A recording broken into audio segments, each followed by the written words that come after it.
ఈ వీడియో పూర్తిగా చూడండి. సబ్స్క్రైబ్ చేసుకోవటం మాత్రం మర్చిపోకండి. సబ్స్క్రైబ్ చేసుకుంటే అన్ని వీడియోలు చూడవచ్చు. ఈరోజు సింహాచలం అప్పన్న గిరి ప్రదక్షిణ మహోత్సవం జరుగుతుంది.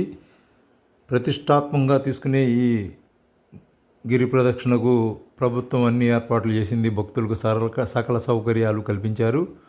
ఆషాఢ పౌర్ణమి సందర్భంగా చతుర్దశి నాడు లక్షలాది మంది భక్తులు సింహగిరి ప్రదక్షిణ చేయడం అక్కడ ఆనవాయితీ. బుధవారం సింహాచలం తొలి పావంచ వద్ద నుంచి భక్తులు బయలుదేరి ఈ ప్రదక్షిణ మొదలుపెడతారు. 32 కిలోమీటర్ల గిరి ప్రదక్షిణ ఈ నెల 9వ తేదీ మధ్యాహ్నం 2 గంటలకు సింహాచలం కొండ దిగువన ఉన్న తొలి పావంచ నుంచి అప్పన్నస్వామి విగ్రహంతో పుష్పరథం ప్రారంభమవుతుంది. రథాన్ని ఆలయ వంశ ధర్మకర్త పూసపాటి అశోక్ గజపతిరాజు గారు జెండా ప్రారంభించనున్నారు. రథంతో పాటు లక్షలాది మంది భక్తులు గిరి ప్రదక్షిణలో పాల్గొంటారు.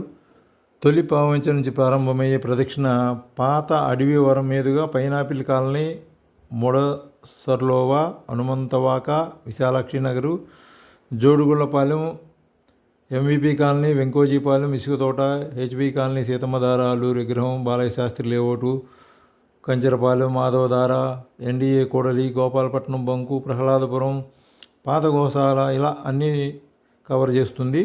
అలా గిరి ప్రదక్షిణ తిరిగి 32 కిలోమీటర్లు సుమారుగా 10 నుంచి 12 గంటల సమయం పడుతుంది మనం నడిచేదాన్ని బట్టి. ఈ ప్రదక్షిణ చేసుకుని చక్కగా భక్తులు ఎంతో ఆనందాన్ని పొందుతారు. అలాగే ఆషాఢ పౌర్ణమి నాడు భగవద్ రామానుచార్యులు ఢిల్లీ పాదుషాన్ని పాండిత్యంలో మెప్పించిన ఘట్టాన్ని పురస్కరించుకుని సింహాచలం ఆలయంలో ఢిల్లీ విజయోత్సవం నిర్వహించడం ఆనవాయితీగా వస్తుంది. ఈ సందర్భంగా 10వ తేదీ సాయంత్రం 4 గంటల నుంచి భక్తులకు దర్శనాలు నిలిపివేస్తారు. తిరిగి మళ్ళీ 1 గంట తర్వాత భక్తులకు దర్శనాలు ప్రారంభిస్తారు.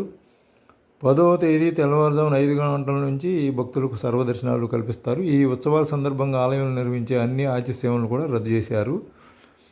అలాగే భక్తులకి సకల సౌకర్యాలు ఏర్పడించే భక్తులు మంచి ఆనందంగా కోలాహలంగా ఉంది. ఇక్కడ చూస్తూ చక్కగా నడుస్తున్నారు భక్తులు. భగవంతుడు సేవ చేసుకుని చక్కగా తరించుదామని చక్కగా ఆనంద ఉత్సాహాలతో ఉన్నారు. చక్కగా పిల్ల పాపలతో అందరూ వచ్చి మంచి కోలాహలంగా ఉంది. ఇక్కడ ఈ గిరి ప్రదక్షిణ చాలా బాగుంది. ఆ భగవంతుని దయ అందరి మీద ప్రసరించాలని ఆ భగవంతుని ప్రార్థిస్తూ శుభం.